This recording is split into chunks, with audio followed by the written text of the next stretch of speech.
Awesome, welcome back. Angela's bike is still here in the living room, and I want to talk to you about the auxiliary brake lights I put in for Angela. This is the Hyperlite dual function universal running lights and flashing brake lights.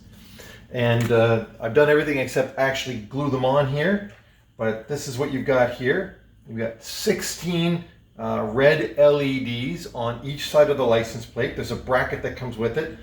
You peel and stick, and it sticks right there like that. And then there's a second one on the other side. And I'll show you really quick what these things do. So here we go, riding along. They work as running lights. When you brake, they flash for 5 seconds and then go solid. Now, there is another option. Same exact kit, just whether or not you cut one wire or not. And the other option is they stay flashing all the time when you apply the brakes. This is what Angela prefers, so this is what I've got set up. Now, the kit was super easy to install. The tail section here, there's 3 bolts underneath that bring this whole section off. And when you do that, there's 2 more bolts you can undo, and the wiring actually runs up through here and up through the hole underneath. I don't have a picture of it, I'm sorry, but underneath this red tail section where all the wiring comes together, and the lighting wiring for the license plate light comes up through there. So you can fish all the wires up through there and you work with it all there together. Now, what you need to do is you need to tap into the brake light running light wire. You need to tap into the brake light wire and the ground wire. And all those 3 wires are together going directly to the brake light. And the way this is set up, it's super easy. You undo the connector and you can twist the brake light out from behind the lens, and then you've got it in your hand and you can work with it there with the wiring.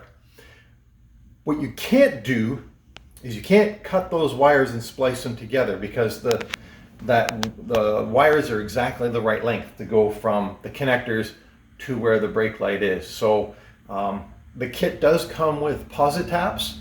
I didn't want to use the Positaps because I was concerned there wasn't going to be enough room for the Positaps, the way they'd stick out, to shove them back into the little plastic cover that houses all those connectors. So what I did was I stripped the insulation back about half an inch, 3/8 of an inch in the middle of each wire.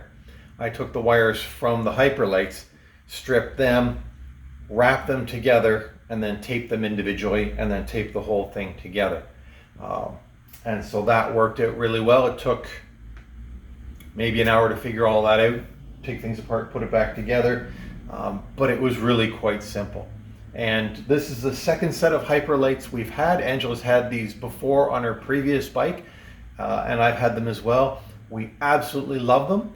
The only thing we found is over enough time, the adhesive on the tape here failed. And so what we ended up having to do is we used a zap strap to go around the light and hold it on there. That was a temporary measure, and that temporary measure lasted probably about 3 years because we never got around to getting more adhesive. But it worked just fine, and it's a great way to get people's attention with the extra running lights and the flashing brake lights.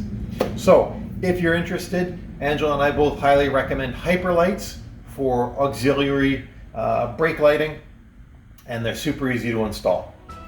That's it. We'll see you again next time.